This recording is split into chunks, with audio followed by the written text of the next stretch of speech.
So does Final Fantasy VII Rebirth live up to the hype? This is going to be my honest review of the game here in this video. I'm going to be as non-spoilery as I possibly can. In terms of gameplay up on screen, I'm going to try to show, portions of the early game, if you will, the first maybe couple chapters or so, 2-3 chapters. I'm going to try to be very vague, just, mostly stuff we probably would have seen in the demo, the Junon area and stuff, maybe a mixture of some trailers.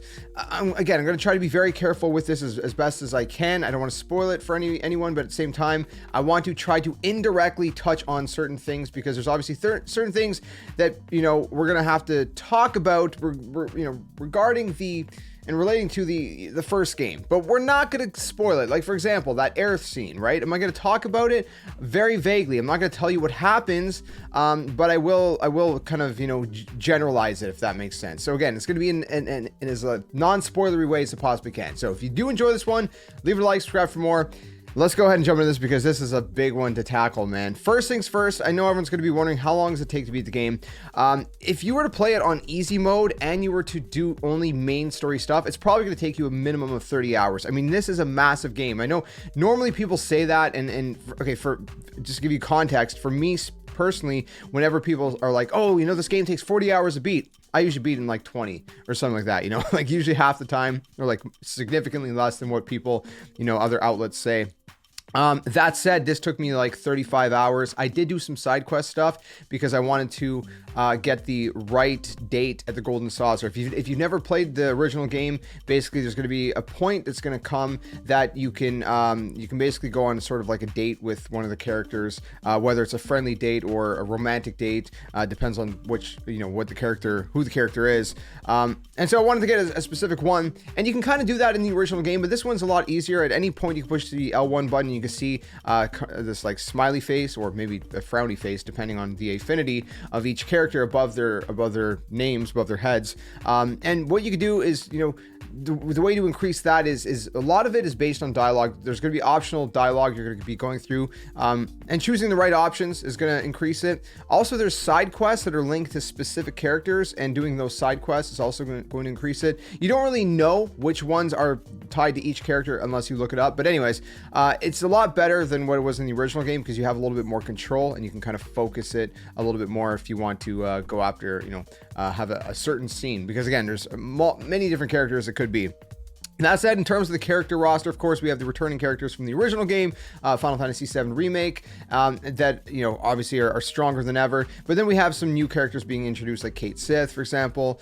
We have Vincent that's being introduced as well. So we have a few different other characters, Sid, also, that, are introduced in this portion of the game, because if you never played the original, basically this is sort of like the middle section of the game, right? The Final Fantasy VII Remake was just the Midgar section. This is sort of like the middle section, and there's going to be a third game coming out. There's going to be the ending section. You might be wondering, well, does that mean I have to play the other games? No, you don't really, because the way that they've made these is in a way that anyone can just pick it up, play it, and you can experience its own story. The only way I can kind of compare it to is Kingdom Hearts. If you've ever played Kingdom Hearts, if you're familiar with that series, the way that works is like, sure, there's a grand overarching story across all the games, but at the same time, you can pick up any game and experience like that segment of the story individually, and you're still getting a complete story, but you're just not getting the grander story, if that makes sense. So you would honestly be doing yourself a disservice if you don't play Final Fantasy VII Remake, and even the remake of Ever Crisis. Like, I always forget what they call it. I think it's Ever Crisis Reunion or something. That's also going to add some, story and whatnot that I think would be very beneficial, but it's not a must. But again, you'd be doing yourself a disservice if you don't. That said, in terms of how they've, brought these characters to life, especially in regards to the remake, the original rather, I think they've done an amazing job when I was going through all of these different locations. So if you have played the original, you're gonna be like, wow, man, like they've just done an incredible job bringing these locations to life in this way, and in this form. In terms of the story beats, I think the key elements that made people fall in love with the original game back in 1997, I think those are still there. The key kind of elements, the key ingredients, if you will. But obviously, they're telling it in a very different way, right? Which was been obvious since Final Fantasy VII Remake with the whispers and all that, and all these weird kind of flashbacks. And what they're doing is definitely deepening the story and adding a whole other element and whole other layer to it that, again, is very Kingdom Hearts-esque, right? It's directed by the same guy that does Kingdom Hearts, Nomura. He's a mastermind. I think he's one of the best video game developers of all time, quite frankly speaking. I would put his games in like an S+ category, S+ tier category. And there's not a lot of games, and there's not a lot of entertainment I would put up there either. I think this game is incredible. Let's talk about some other elements: music, gameplay, visuals, and then of course story, without trying to spoil anything for you guys.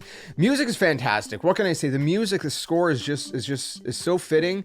The music really brings everything to life, and really sets the mood, sets the vibe, what you would expect from good soundtrack, what a good soundtrack should do, rather. And I don't have a lot to say about the music because it's just fantastic. Like, I think the music is just in and of itself a masterpiece. It's a kind of music that really sets the tone.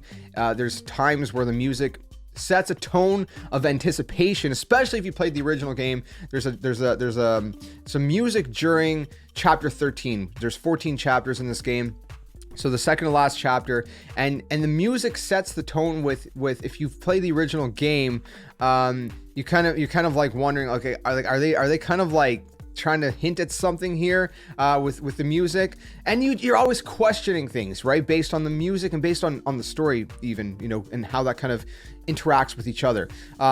Music, fantastic. Visuals are incredible. They're amazing, right? Final Fantasy VII Remake, it came out on PS4, and this one's coming out on PS5. The visuals are way better than ever. Again, if you're thinking about like the cutscenes wise, the closest thing I can compare it to is, again, Kingdom Hearts. I mean, there's not a lot of cutscenes that I've seen that reach this kind of, just visual fidelity. In terms of the actual game itself, the gameplay is really nice. I don't think there's any ray tracing or anything like that. I'm not sure, actually. I'll be honest, I'm not sure if there's ray tracing, but I don't think it matters. It doesn't matter. I want, kind of talks about ray tracing like it's like this one, big thing that makes graphics realistic or not. It doesn't matter, because the graphics in this game, I mean, the textures are great, the visuals are great, very colorful, vibrant visuals. It's just a stunning game to look at. I mean, you're going to be, in all kinds of different sandboxes, right? There's all different kinds of environments. There's a jungle. There's a kind of like tropical kind of little city on a beach sort of thing, Costa del Sol. There's, a canyon, right? More kind of deserty area, grasslands. I mean, there's so many different locations, and I think, they've really done a great job bringing them to life. And especially if you played the original games, they just did amazing, right? It's so good. We have Cosmo Canyon, which again is just like crazy how good they've done that chapter, and everything in between. Like, again, coming from playing the original, from the 1997 game, and then playing this and seeing how they've brought it to life, it's amazing. And if you never played the original, first of all, I think it'd be cool if you did, just so you can compare it, but you don't need to. But in its own regard, you're going to be blown away. You're going to be blown away by how, again, the music and the visuals kind of go together, and then the gameplay and the story. The gameplay wise, it's an action RPG, right? So if you played Final Fantasy VII Remake, similar, Kingdom Hearts, similar kind of style of gameplay there.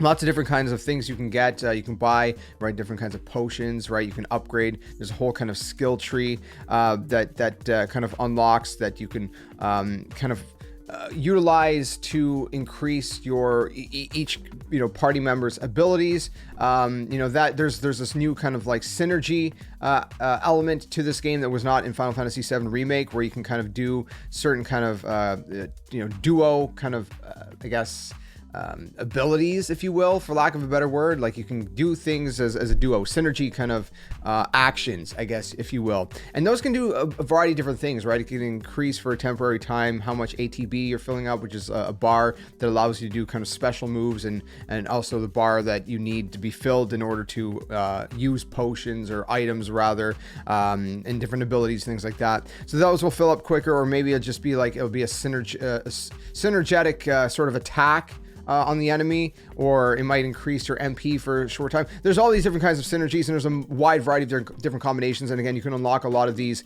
within the context of this sort of skill tree, which again also has options to get certain magic spells that will be completely free to use. They're not super powerful, but they're free to use, like fire and stuff. Depending if you're trying to hit a weakness on an enemy without having trying to expel any MP. So there's a lot of elements there that they've really kind of deepened from Final Fantasy VII Remake. Of course, you have your standard stuff, right? You have your accessories, you have your weapons, different things like that. And so when you're going through all that, you can utilize that and kind of craft each member of the party in a different way, whether you want to focus on MP or maybe you want to focus on kind of physical attacks and things like that. So there's a wide variety of different kind of things to tweak, RPG elements of the game. But again, it's an action RPG, which I personally prefer, personally speaking. Gameplay wise, you got one button that's to dodge, one button that's to attack, and then you have your kind of shortcuts, which you hold L1. You have shortcuts that you can do, or you can just go through the command menu by pushing X, and you utilize different commands, like I said, whether it's using items or whether it's actually using different kinds of special attacks, different things like that. There's a variety of summons that are in this game. Sorry, I keep hitting my microphone. There's a variety of summons in this game that you would expect to be there, right? Odin, Shiva, Ifrit, etc., etc. So there's a whole other element that's just like exploration. Obviously, in the original game, this part of the game is very open, and so they kind of utilize that in a way that certain locations you're gonna be able to explore these wide open areas. It's very exploration heavy.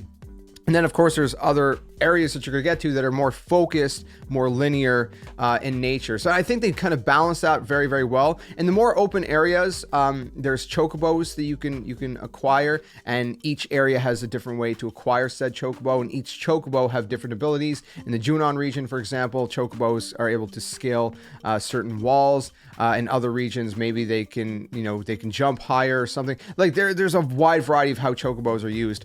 In terms of the gold saucer, I mean, in the original game, there was a bunch of mini games of the gold saucer, and they really brought that to life. I mean, if you just love mini games, you can spend a ton. I mean, you could spend hours and hours and hours at the golden saucer. Just to give you one example, they have chocobo racing, and chocobo racing is like its own game in and of itself. I think they have probably probably 15 to 20 chocobo races, tracks that you can actually jump into. So that in and of itself is like its whole kind of sort of small game. It's crazy how much work they've put into this game. It is mind-blowing. I mean, you could spend hours and hours and hours and hours in this game just doing side stuff. There's a lot of side missions in every single region, right? And they all have their own interesting stories in and of itself as well. I haven't 100% of the game yet, but from the side missions I have done, they're very interesting side missions, kind of side stories and whatnot that just enrich the kind of adventure and the relationships between your characters and stuff. And it's just really, really nice, man. The game really takes you on a crazy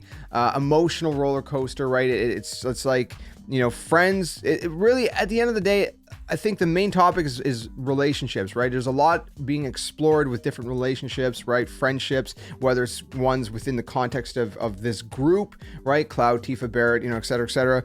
But also a lot of their backstories. They dive into a lot of the backstories of each one of these characters throughout the game, giving a little bit more kind of depth to them and enriching their characters, kind of showing more about their past, their history. And so that's something that they explore quite a bit in this game that I was really fond of as well. So, in terms of story, obviously, like I said, there's a lot more there than there was in the original game. You got the main elements that people fell in love with, but at the same time, they're telling it in a new way, in a different way, and they're, like I said, they're enriching the story. They're diving deeper than ever in these characters and just like the world in and of itself, right? So not just the characters, but the world surrounding them. And of course, the main theme is still the same, right? You're trying to, it's a group of people, friends that are trying to save the world. You know what I mean? So you have that element, but at the same time, it's like friends going on on an adventure. And so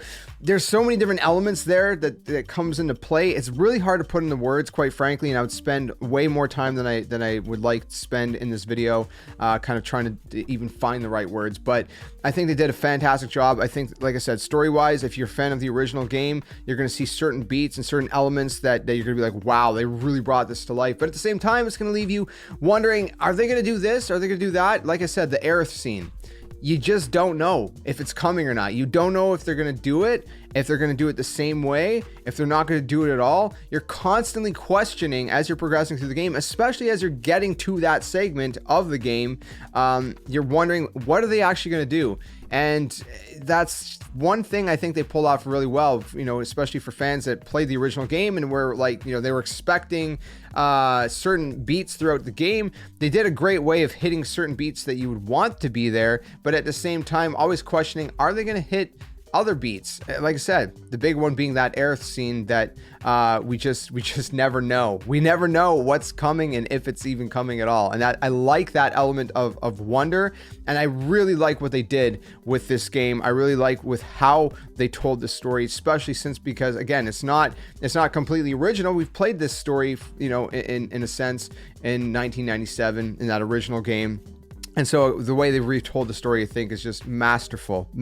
So there's so much more I can say about this game. I will say that, you know, even though I spent 35 hours personally playing through it, and I intend to play through all the side stuff, I feel like even then it felt short. It's a very long game, and yet it still felt very, very, very short. And I just think it was so beautifully done. It is probably one of my favorite games of all time, and I don't say that lightly. I put this in an S+ tier category, and I think the only entertainment that includes movies, music, TV, games, I think the only other entertainment I personally would put in an S+ tier would be like the Kingdom Hearts series. And again, it's the same guy. It's Nomura. He's a mastermind. He's one of the best developers. I think this game is masterful. It's a masterpiece through and through. And for that reason, my friends, I am giving Final Fantasy VII Rebirth a perfect 10 out of 10.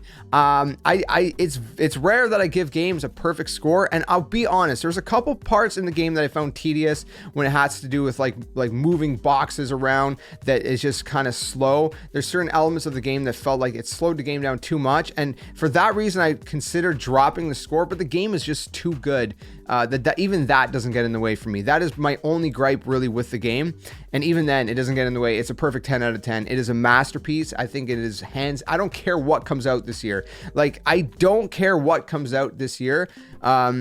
Nothing's going to beat this game for me. It is game of the year 100% without a shadow of a doubt for me. It is game of the decade probably. It is so good. And if you're a fan of Final Fantasy in general, you'd be nuts not to play this game because it is so well done. It is beautifully told.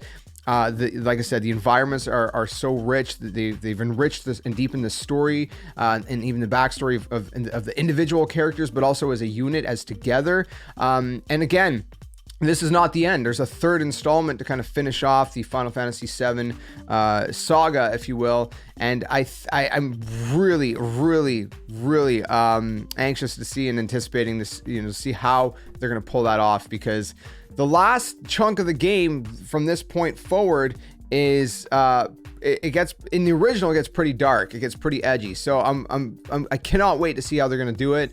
And man, we're in for one ride. This game takes you on one crazy ride, sets up the next game beautifully. But again, we're taking through point A to point B through and through in and of itself, while leaving it open, obviously, for the rest of the story to be told in the next game, which I honestly think is going to be called Final Fantasy VII Reunion. I strongly believe they're going to be calling it that, but we'll see when time comes. Guys, that's my review. I feel like there's a lot more I wanted to say, but I don't want to make this video 30, 40, 50 minutes long, so I'll leave it at that.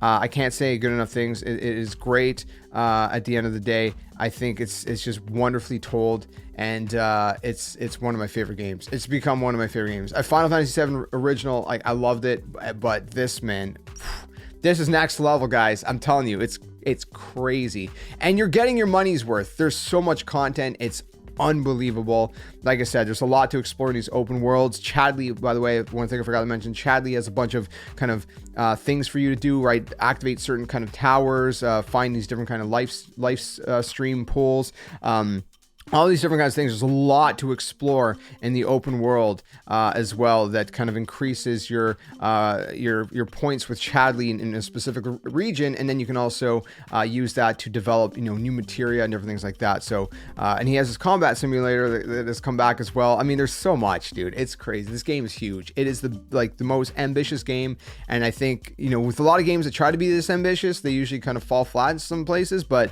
they did it well. They nailed it. They executed it, man, and it's unbelievable. So thanks for watching. If you enjoyed, leave a like, subscribe for more. Let me know what you guys think. What would you rate it out of 10? Let me know down in the comments, and till the next one, my friends, game on.